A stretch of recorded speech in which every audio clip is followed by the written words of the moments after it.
Hi, Geneen. Welcome to the Sakara Life podcast. I am so honored to have you here today. Thanks, Danielle. I love that we finally made it. I know, it was hard to get here.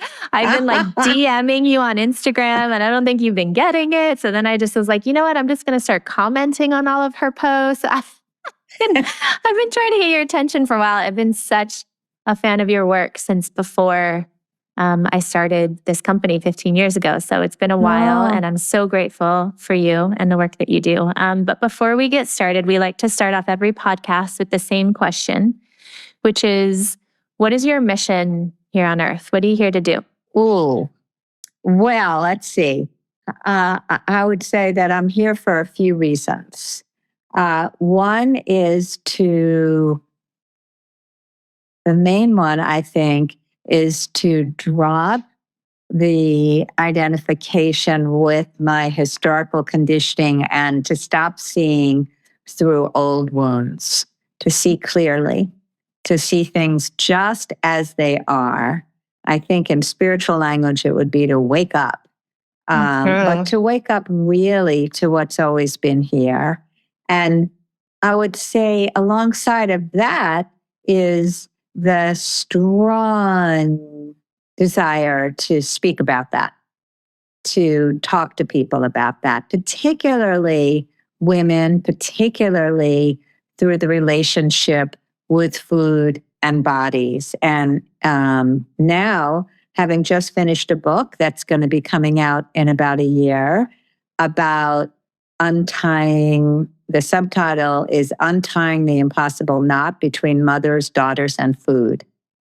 And so it's about mothers and daughters and the relationship that happens and how that all gets established, the conclusions and the beliefs we have about our bodies, how it gets passed down from mother to daughter. So I feel like we'll have to have you back when that book launches, because that feels like a whole nother kind of beehive we can get into. And yes, you know, I love what you said about kind of the unconditioning, because I came upon your work. Oh gosh, I don't even know when it was. I was probably in my late 20s. When did you write Women, Food, and God? I have it right here.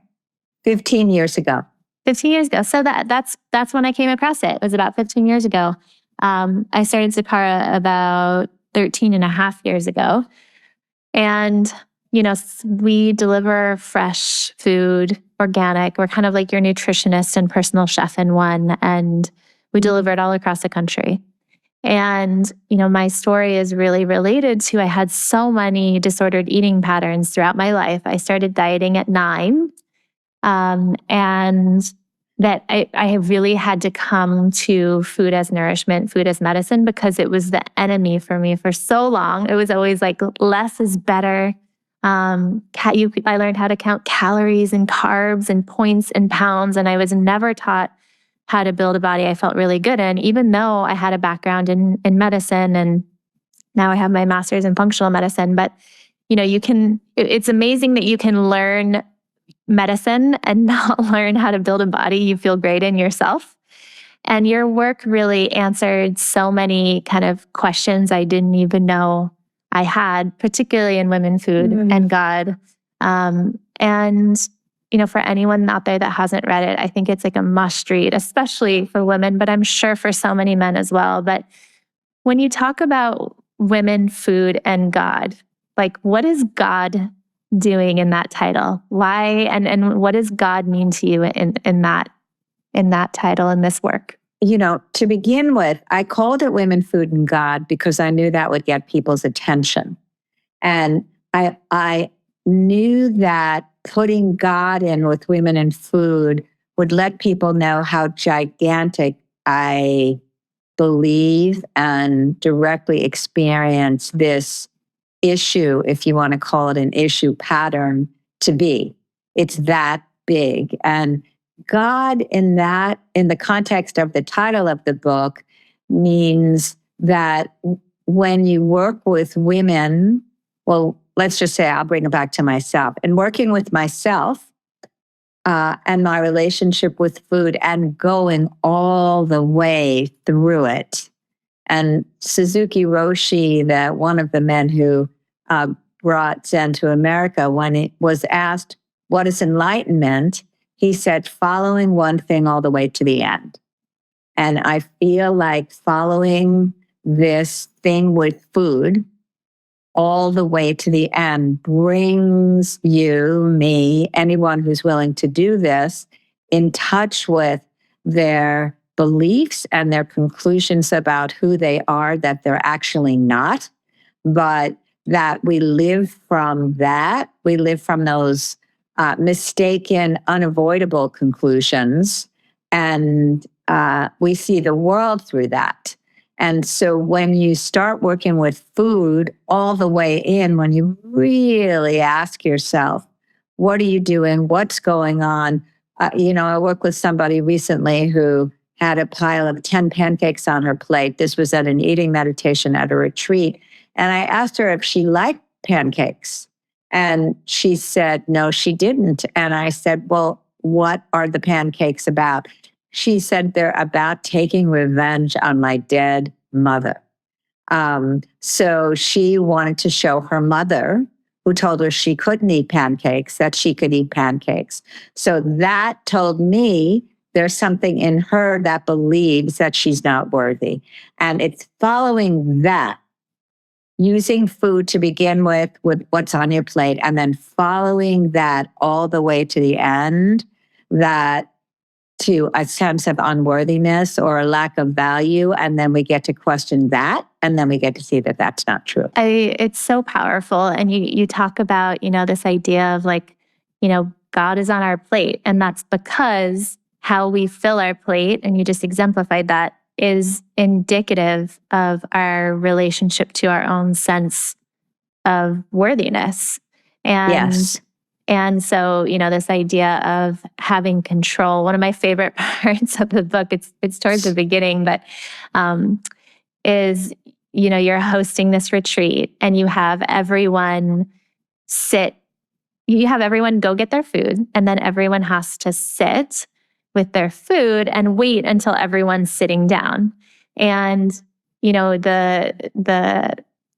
the theater of it all, of what takes place in those moments where each individual is met with is it easy to wait?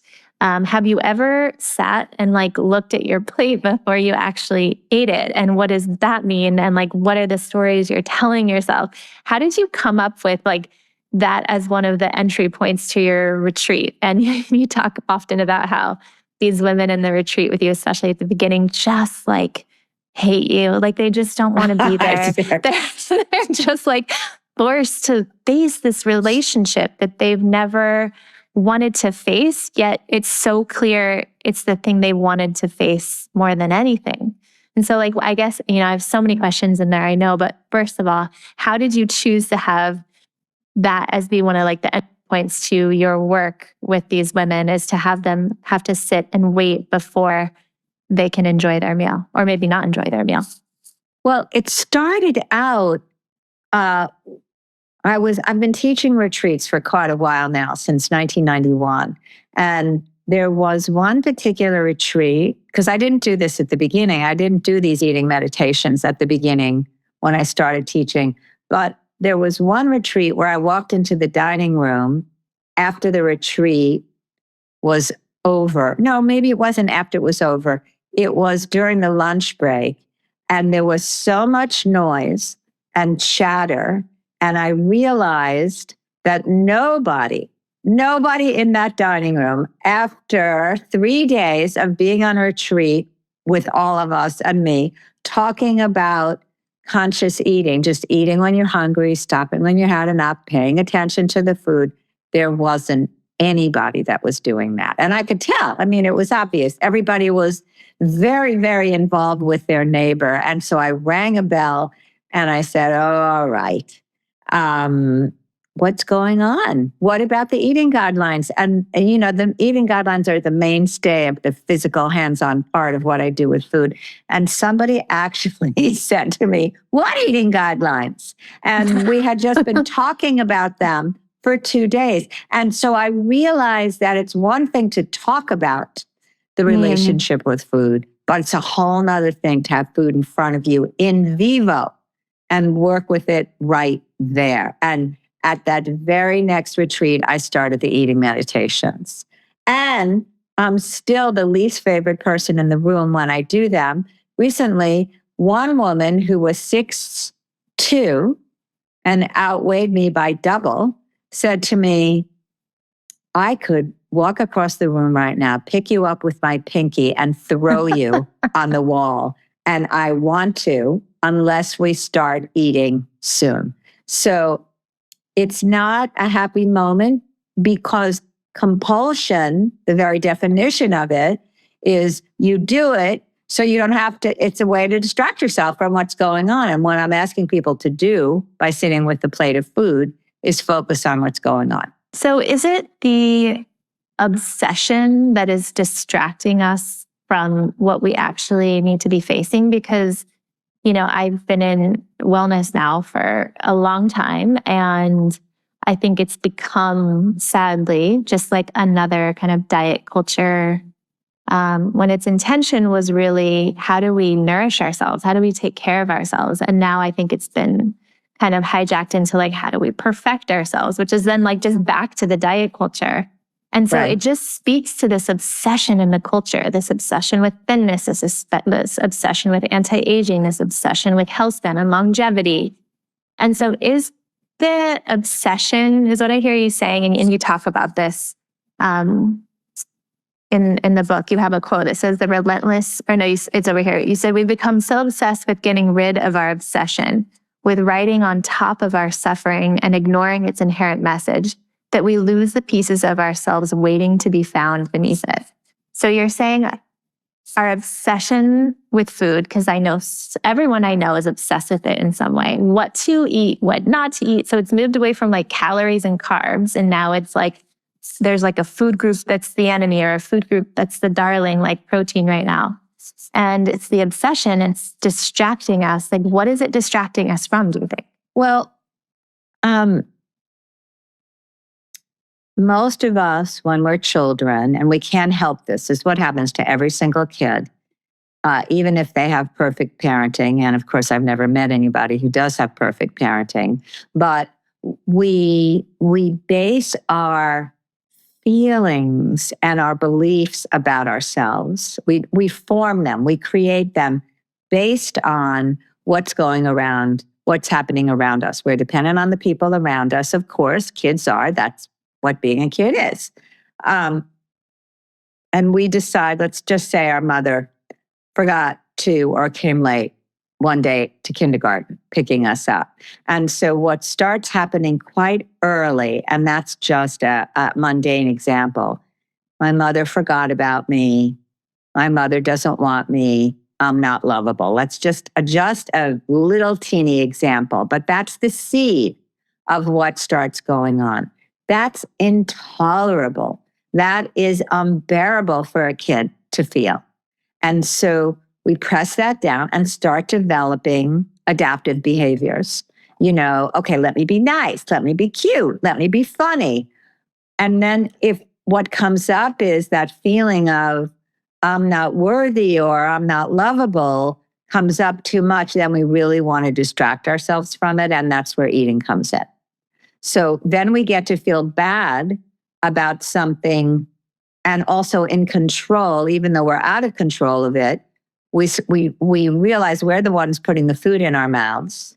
So we're really in control of the feeling of being out of control. So if I'm feeling unlovable, then I'll start distracting myself. I can distract myself from that feeling by eating or by starving myself, one or the other. And I've done both. And then to get that solved, we start focusing on that as the problem. That's the problem. It's not really that I believe I'm not lovable. And all of us have a basket of beliefs like that. I am not enough. I don't matter. I'm not lovable. I'm not wanted. I mean, they're very basic human beliefs that we all have, but nobody wants to feel them enough to question them, to realize they were never true. So instead, we start distracting ourselves with food, and then that becomes enough of a problem that's the problem. Then we need to solve that problem, not the real thing, the bottom line thing of, oh, I believe there's something wrong with me. I believe I'm living the wrong life. For a very long time, I kept feeling like I'm not the right person to be living my life. I married the wrong person. I'm living in the wrong house. I wrote the wrong book. There were so many different beliefs I had that all stemmed from this feeling of not being enough or not mattering. So I feel like we just need to go work on that. And then of course, question what we're doing with food, because that does become an issue of itself. It does. It really does. Yeah. Is there a difference, or I guess would you say that, because I know you work a lot with people who eat compulsively, how would you categorize that in the spectrum, or I guess diagnosis of addiction? Would you call that addictive behavior? Because, when I talk to women and clients who tend to be on the other spectrum of not eating as a form of obsession and like restricting, I think that feeling of being in control can be extremely addictive. So would you categorize it with addiction, or is this something separate? I use addiction lightly when it comes to things like food and sugar and things like that, even though I do believe that it's hard to stop eating sugar once you start eating sugar. So being somebody who went through breast cancer and being told never to eat sugar, it after that just got very easy to just, no, I don't eat sugar. It's not a problem now at all. What I think people get addicted to is avoiding their pain. They get addicted to avoiding feeling what they really feel about themselves, because then they believe that will destroy them. And that's just simply not true. What is hurting them is avoiding it. It's not feeling it that's hurting, it's avoiding it. And it's all these behaviors. So that's what we get addicted to. We get addicted to all the many things we do, like scrolling social media, like TikTok, like Instagram, like various television series, streaming things. Exercise is something that people get really, really addicted to.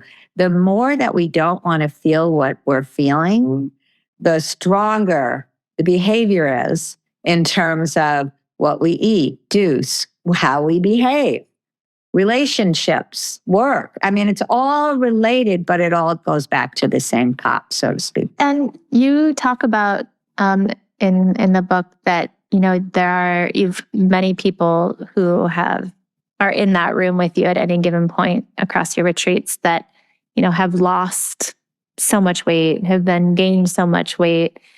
And when that happens, do people realize that like their life didn't completely change when they lost the weight that they thought was holding them back from their, big life that they, could blame on the weight, whether it's to gain weight or to lose weight, whatever it is, whichever way it goes? Like, does that ever become an epiphany for people, or is it just like they kind of move the goalpost? No, I think they realize that. I've heard people say things like, I would die to be as thin as I was 5 years ago, when I would have died to have been thinner. Or, in the days when Weight Watcher gave out these ribbons, they gave out a ribbon, and the ribbon said, I lost 10 pounds on it. And somebody from a retreat wrote underneath it, and I still feel like crap. So they understand. Viscerally, you understand that no matter how thin you get, you're still you. You still have the beliefs you have about yourself. You don't lose your you-ness. You might lose 20 or 30 or 50 or 100 pounds. And I think people are finding this on the GLP-1 drugs now as well. So many people who are losing weight on those drugs and feeling those for whom they're working and feeling great about themselves, they're not losing the beliefs they had about themselves. That's the problem with both restricting and, well, I call it, I have two categories of eaters, restrictors and permitters. Permitters are the ones who don't ever like to say no to anything. Restrictors really know how to say no. For a restrictor, less is more. For a permitter, more is more. And, permitters are about pleasure, restrictors are about control. And being a restrictor myself, I certainly know what that's like. And no matter what, even when I weighed 82 pounds and was anorexic, there wasn't any self-respect or love. So the ways that we abandon ourselves and leave ourselves are staggering. And eating, overeating, and restricting, I don't mean that eating in general is the way we abandon ourselves. I mean, overeating and restricting are ways we abandon ourselves. We reject ourselves. We're just simply not on our own sides. And most of us don't know how to be on our own sides. We are so used to the ideals, believing we have to achieve, do, buy, accomplish in order to be worthy. And so this is really about coming back to what's there. I talk about this a lot, this idea like we're living in a time where it is actually so hard to take care of ourselves. Like you go to the grocery store and like 85% of the foods are ultra processed. And so, we're being confronted more than ever with this question of like, am I worthy enough to make the right choices for? Am I going to prioritize myself enough to like take the time to make the right choices? And it's all so kind of like self-compounding because it's easier than ever to make the wrong choices. But then we're in this place where we're also sharing our personal life, sharing pictures of ourselves more than ever. So we're out more than ever with more judgment, by ourselves and by others. So how do you help people kind of disarm or begin to disarm that narrative of worthiness, that I'm not worthy? Like, what is the first step if you can recognize? And I think most of us have some version of what you're talking about. So most of us have some level of obsession with what we put in our bodies these days. And so, like, how do you help people even begin to disarm that food noise and that relationship? The first thing I ask them or would ask them is, what do you want? How do you want to live? What do you really want? What is authentic to you? Let's just put all that aside for a second, all that whole thing aside. I have to look this way. I have to, take a selfie of me looking, we live half the time in Hawaii. And sometimes when I'm walking on the beach, I see a lot of photographers who have been hired to take pictures of couples and people. And I often think, but do you live like this when the photographer isn't there? What's your life like? What's your daily life like? What is it like to wake up as you in the morning, to go through the day as you? What do you think? Where does your mind go? Usually, I have a wonderful teacher who says, we all pretty much follow a universal paradigm. There's a way it should be. This isn't it. Somebody is to blame. There's a way it should be. This isn't it. Somebody is to blame. And most of us blame ourselves. So we are so hard on ourselves. And I would say the first thing is to realize we are constantly abandoning ourselves, rejecting ourselves. And so to come back to that means just very simple questions. What do you want?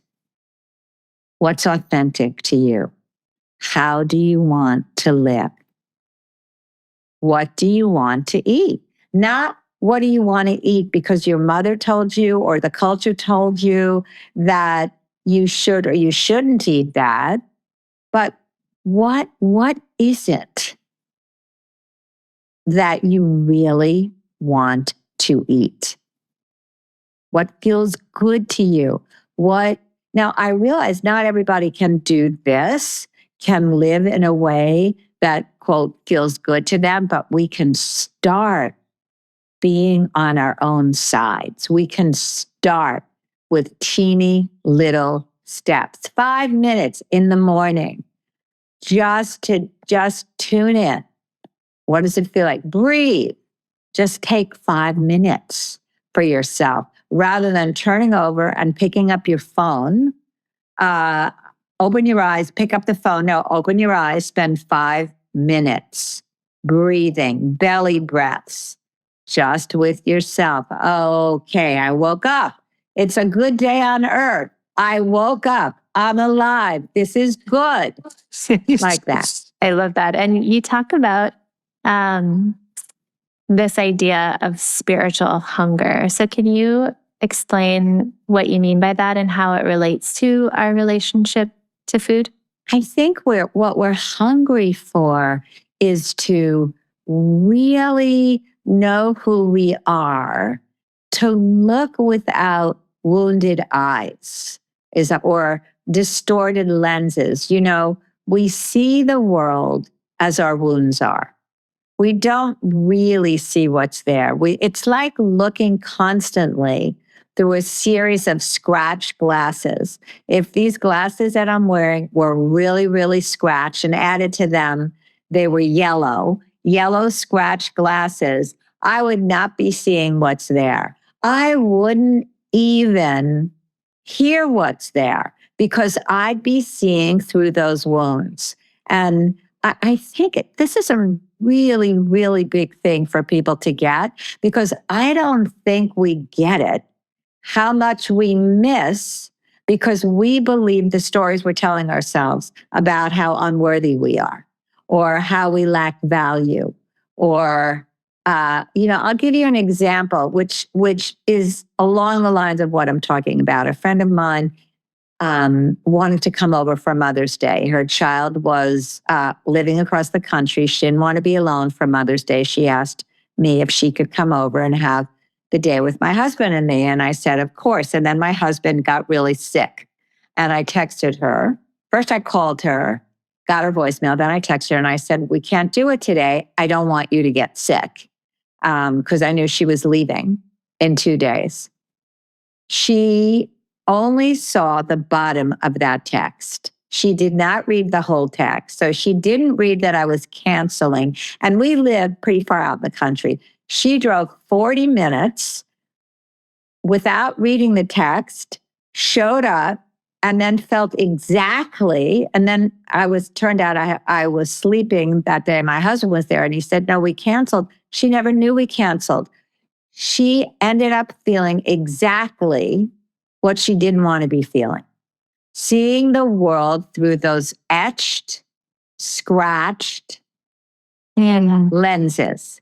So we see what we believe. It's not that we believe what we see. We see what we believe. And if we believe that we are not worthy and we believe we are desolate and alone, that is what somehow, I know this is a really hard pill for a lot of people to swallow, but in terms of the example with my friend, that's exactly what happened. She ended up feeling abandoned by me because she hadn't read the text saying, I love you, but Matt's sick and you can't come. So she ended up feeling shocked and abandoned, which is exactly what she didn't want to feel. I'll give you another little example. I had lunch recently. I have another book coming out, actually not for a year, which is how long it takes. And I was having lunch with my literary agent, and she said something wonderful about the book. She had just read it, but I only heard what was terrible. I heard her say, well, it needs this and it needs that and it needs this. And I walked away from the lunch just feeling like, oh my God, I spent 3 years writing this book. It's horrible. And then a friend of mine said to me, but did she say anything good? And I realized because my default lenses that I look through are, I didn't do it right. I'm never going to get it right. I'm wrong. That's all I heard. You see the world as you are, not as it is.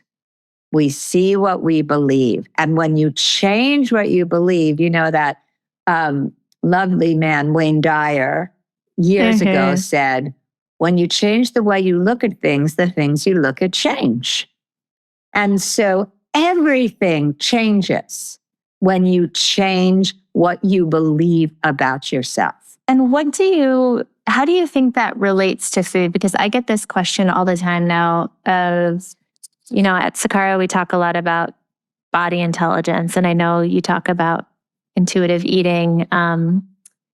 This idea of like your body's talking to you. We need to have like the presence of mind and body to be able to listen.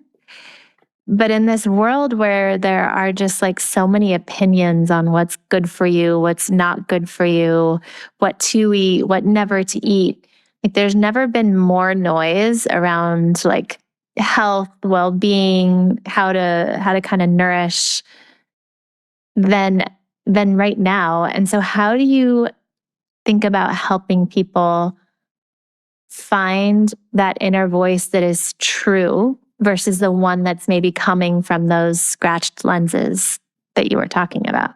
So with food, it's a multi-layered process. First of all, it's still really important to name those lenses, to realize that when you feel like you're not lovable or that you can't get it right, or that you're not enough, then the distortion in your relationship with food is profound.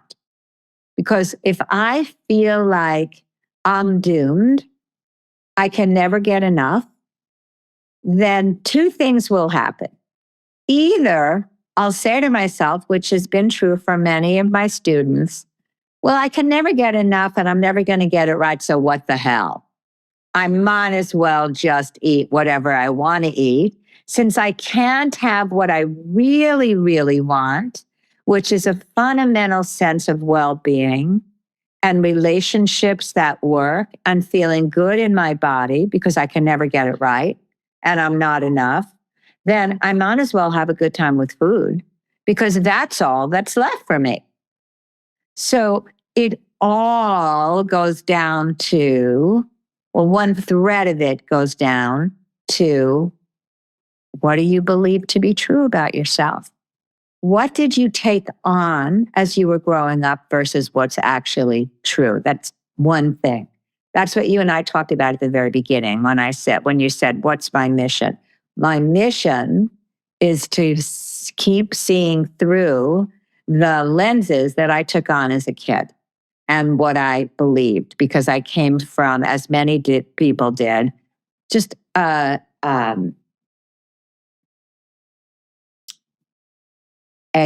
troubled family and childhood. So I believed a lot of things about myself vis-a-vis my parents that were just never true.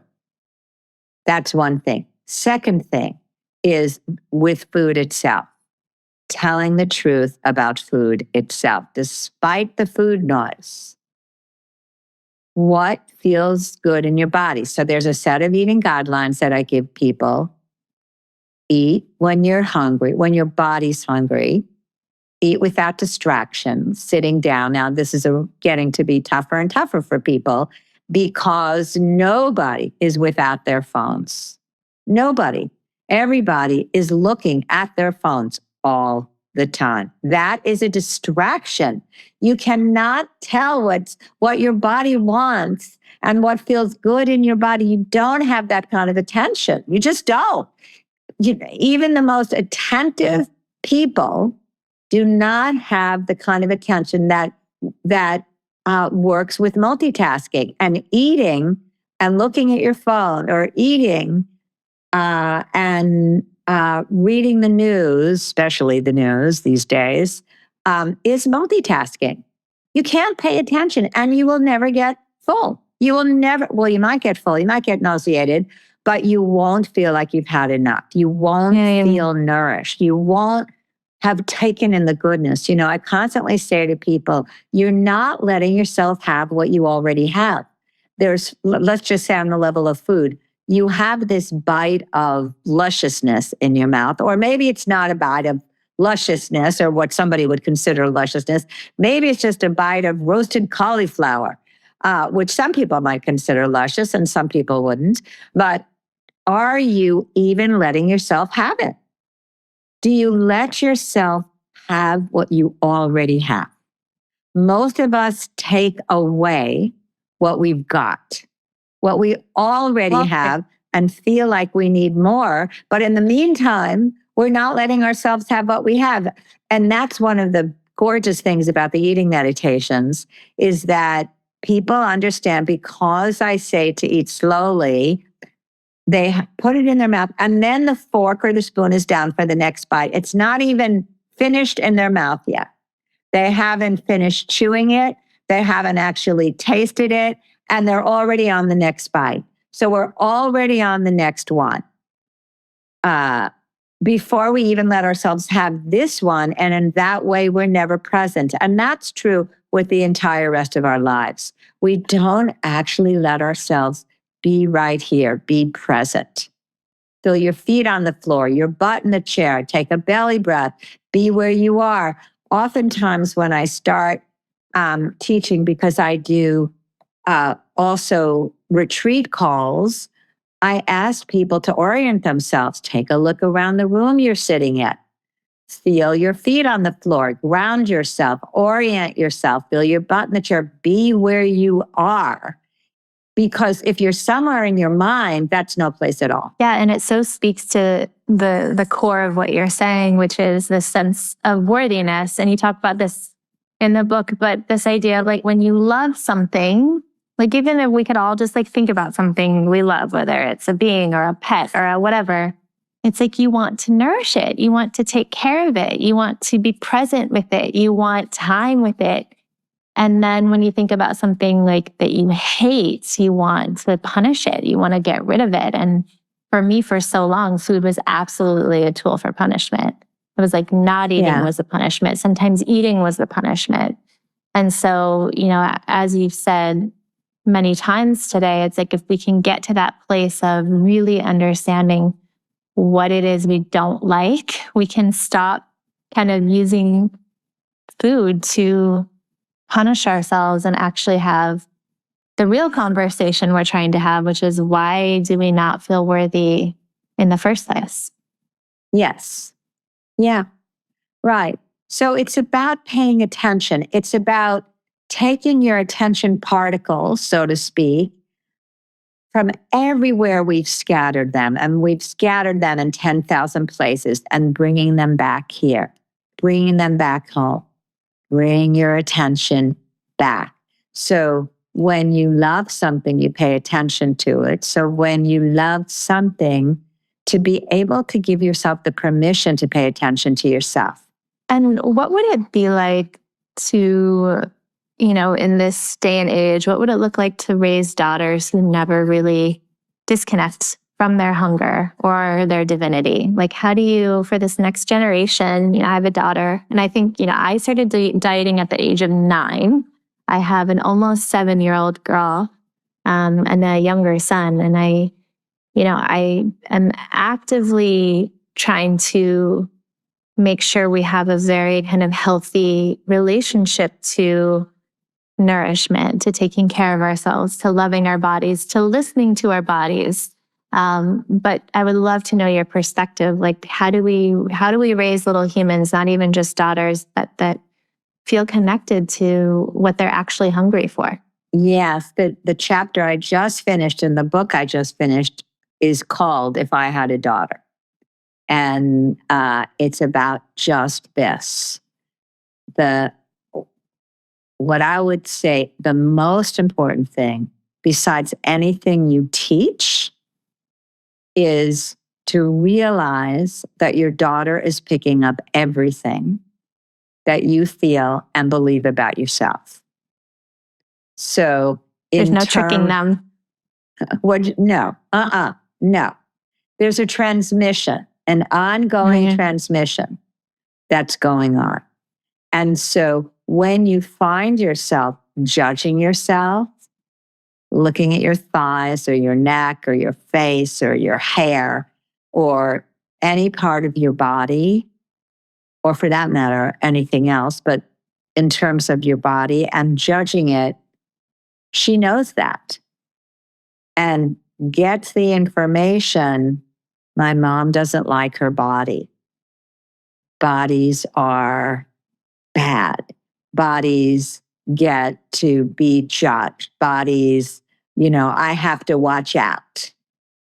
So I would say the most crucial thing is for you to come home to yourself, for you to be there for you to catch it when you start wandering away or abandoning yourself or rejecting yourself or not being on your own side, being on your own side. And being on your own side, it can be very soft. Also can be, like I often say to my students, I don't want to is a complete sentence. I don't want to. It's a complete sentence. No is a complete sentence. So being able to say no, being able to say yes, really, truly noticing the second you start noticing that something doesn't feel good, you've left yourself. It's not true what you're believing, because our true natures, all of our true natures, are open and spacious and loving and kind. And when you start feeling bad about something, like when I wake up in the morning and I go into that, I call it my Eeyore state from Winnie the Pooh, I realize I'm telling myself something that's not true. I go back and I ask myself what I'm telling myself and realize it's not true. If it doesn't feel good, it's not true. Wow. What would you say is like the most radical act a woman could take around her self-worth or her body these days? I would say to be on her own side, to realize that it's up to her to be with herself, to take back, as I said, those attention particles, bring them back home, to really, really be with yourself. I mean, it's so radical for a woman to be on her own side. That's radical. I mean, it's sad that it's radical, or else it just is the way it is that it's radical, however you want to say it. To speak for the truth of oneself, to sit and be in the truth of oneself, no matter what. What do you think that inner narratives looks and sounds like? Like, to be on my side, what am I telling myself?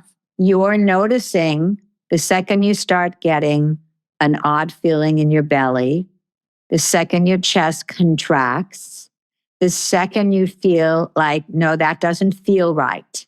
No, that's not, no, no. And not doubting yourself right there, not convincing yourself that you've got it wrong and they're right. So when you start comparing yourself to other people, when you start looking at pictures and saying, I need to look like that, I need to do that, I'm not okay the way I am. The second you start feeling those kind of feelings in your belly, in your chest, in your throat, you notice them. You get to be on your own side by being aware of what it feels like when you're not. Right. And that's why you talk about, you've got to take a beat. Like that's why you had, to get back to the origin of our conversation, it's like you had all these women go get their plates and then sit and then wait. And it's like in that waiting, in that moment, in that suspension is when we actually, our ears open, so to speak. Like we get to listen. It's when we're distracted, as you're talking about. We're actually distracting ourselves from that inner voice being able to even be heard. Right. That's why just even taking 5 minutes when you wake up, and the same with when you're going to sleep. If you have no other 5-minute times during the days, those two bookends are really helpful.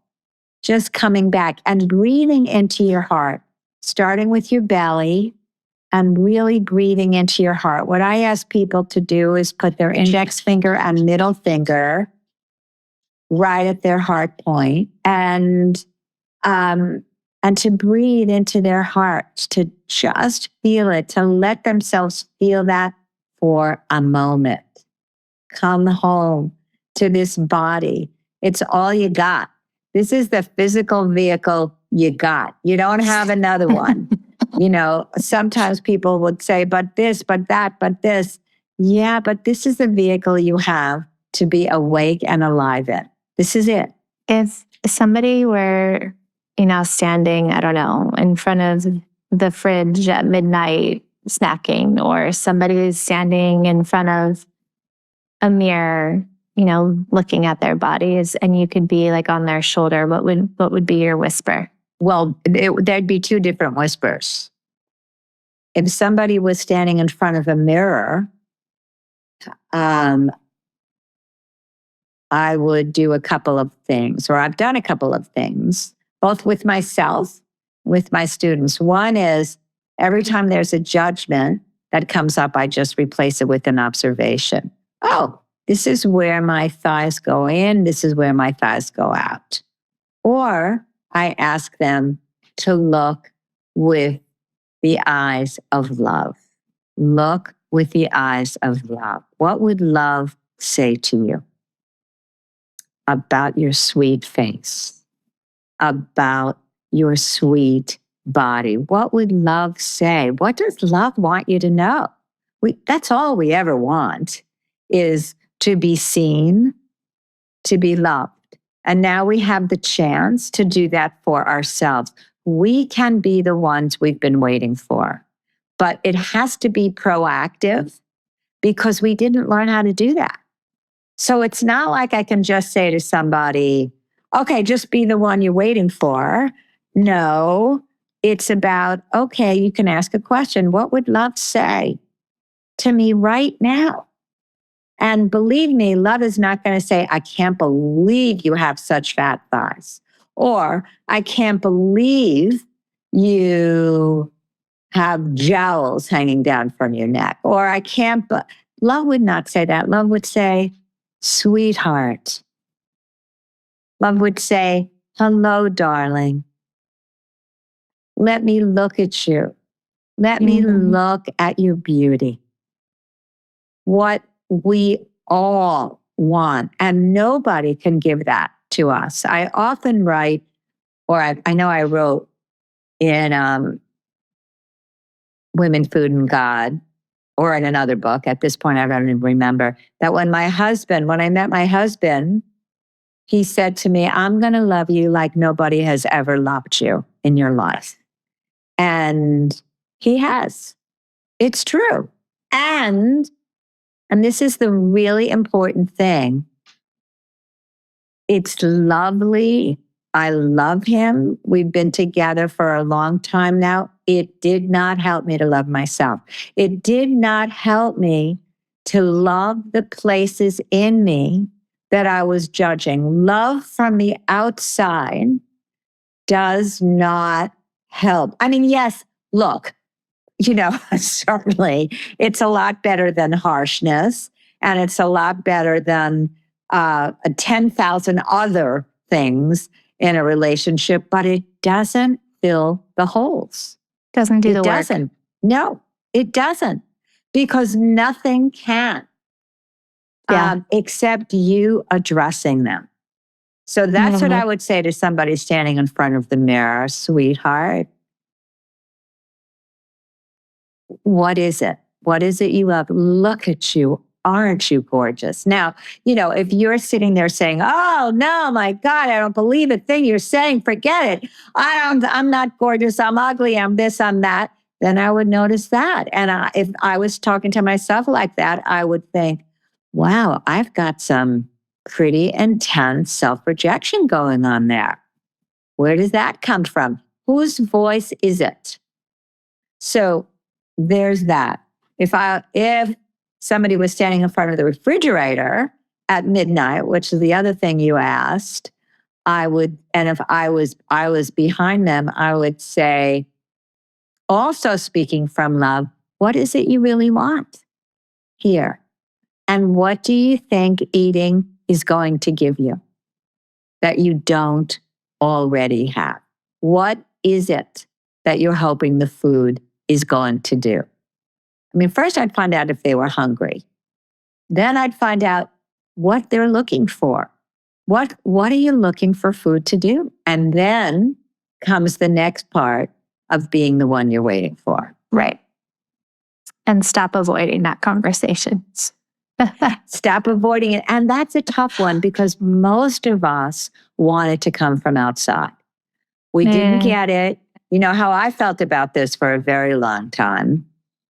I didn't get it. My parents were miserable. They were abusive. They were neglectful. I deserved to get it, and I want it from outside there. And so we still are waiting for somebody to do it, or for something to do it. Maybe it's not another person. Maybe it's financial success. Maybe it's career success. Maybe it's being at a certain body size.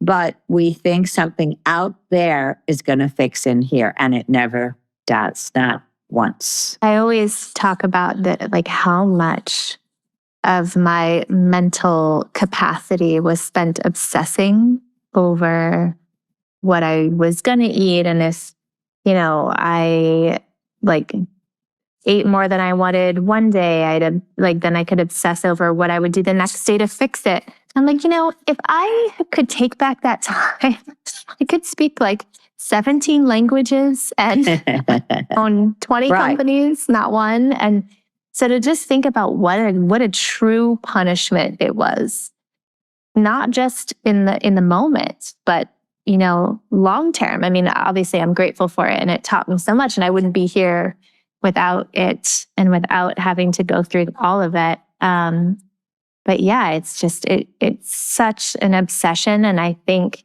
your point about taking a beat, about noticing our thoughts, about asking ourselves the right questions, I think many, many people do not even realize how much of their mental capacity is spent obsessing over their relationship to food, and therefore their relationship to themselves. Yes. Yeah. One thing I would say, though, Danielle, that I think is really important, because, of course, I could say the same thing about myself. I've said two things. If I could, I used to say, I don't say this anymore, but I used to say, if I could have the time back that I've spent obsessing about food and the size of my body, then I would have written 10 more books. Sometimes I say, if I could have the money back that I spent on therapy, I would own a small island and a private plane by now. because I have spent so much energy and time on trying to fix what was, quote, wrong. And what I have to say now about this is that there wasn't anything else that could have happened except what happened, Yeah, the way it absolutely. did happen. Yeah. And so I was really coming home to myself about that led to this, and this led to this, and this led to that. And, for instance, I had quite a conflictual, horrendous relationship with my mother until recently, until I started writing the book that I told you that I was writing called Love Finally, Untying the Impossible Knot Between Mothers, Daughters, and Food. And before I started writing that book and doing the process that I talk about in that book, I would occasionally, pretty often, go into just hating my mother. She was a horrendous mother. And then thinking, for instance, my husband was quite loved by his mother and, has the kind of confidence that being loved by your mother from the second you were born or before gives you. I never had that kind of confidence. And I can see it in him, and I can see the difference between us, but I can also see what not having that has given me in terms of what I've had to pay attention to. And it's been beautiful. And it's so powerful. I can't wait to read the book, but it's so powerful to just remember that there's no teaching our kids anything. It's like they're going to, you used the word transmission earlier. We are just transmitting information, and yes, that is what they are learning. Yes. I love that reminder. Well, we love to end every podcast with a question about light work. So light work is homework for our listeners to help them shine their lights brighter. I feel like you gave a lot of good light work today in the conversation, but if there's one more thing you'd like the listeners to do to shine their lights. I would say, reiterate what I said about love looking at you. Love looking at you. So when you look in the mirror today, tonight, tomorrow morning, before you immediately go into, these wrinkles, this thing, my hair, this, my neck, what would love say to you? You are loved. And I don't believe in just piling. I have a wonderful teacher who says that when you spend your day saying affirmations without believing them, you're basically putting sugar on shit.